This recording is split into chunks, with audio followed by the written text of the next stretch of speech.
Well, we want to continue this conversation. For that, we want to bring in Dan Ives. He's Wedbush Securities Managing Director. And Dan, I want to read something from your notes. You wrote that this is a key testimony for Cook as the App Store and its fee structure represents the golden jewel for Apple. So Alexis just went through what we heard from Tim Cook today. What did you think of his comments today? Did he do a good job defending Apple's case? Yeah, I mean, look, I think Cook continues to defend the moat. And right now, the reason this is so important, it's not just about Epic, because there's antitrust swirls in the Beltway as well as Brussels, focusing on the App Store. And it's all going after. The reason it's golden jewel, we're talking about $65 billion of annual revenue. The App Store, that monetization, that's an important part of the Apple story. So that's why, remember, this is broader than what happens in the California court system. It's really everything he's saying is going to reverberate, especially as they continue to fight battles on both sides of the pond from an antitrust perspective. So, Dan, for investors who are watching this, should they be perhaps modeling worst case scenarios if Apple loses? And that revenue number you just threw out is a huge number. They would take a big hit if it was they lose everything after all of the appeals. And I would imagine that will take years before we'll know the outcome, right? Yeah, and I think the street's really factoring in Apple victory here. Not really factoring in that there's going to be any sort of dents. But no doubt, when you go in the court system, there's obviously a lot of variables that could come out. And that's why this is so important for Cook and Apple in terms of the testimony, in terms of making their case, because it continues to be ultimately, victim of their own success, because that continues to, if you look at it, you have 1.5, 1.6 billion iOS devices worldwide. And that's really how Apple has become the $2 trillion plus market cap it is today. Dan, you mentioned the fact that Apple investors are factoring in a win for Apple. Can you drill down on that or explain that a little bit more, just what exactly an Apple win here means for shareholders down the road?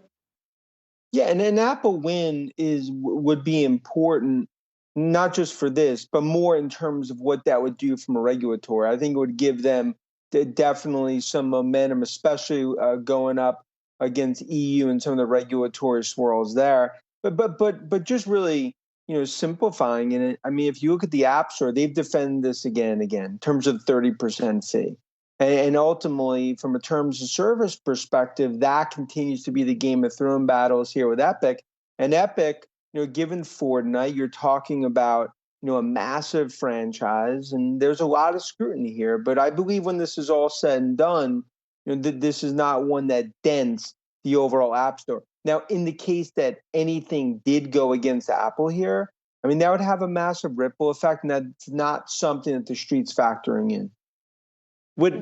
It's not necessarily a financial question, but he was making a big case, Tim Cook, that their policies at Apple are also designed because of privacy, that to change the App Store would then open up or degrade their protection of our individual privacy. Is that legitimate?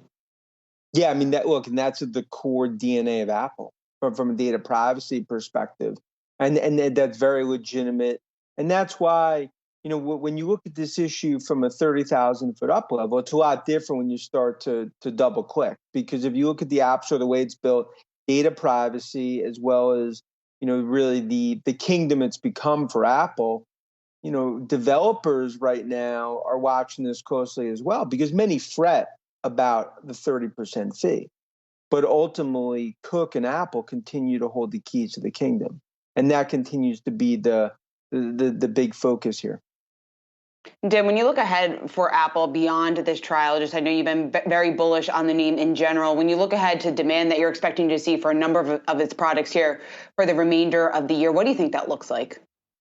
Yeah, and right now, like a lot of tech stocks, glass half empty, you've seen risk off across the board. I think for Apple, it's twofold. I mean, one, it's about showing that the super cycle thesis doesn't just end after 2 to 3 quarters. It's showing the baton's handed to iPhone 13, and this is really an 18-month plus cycle.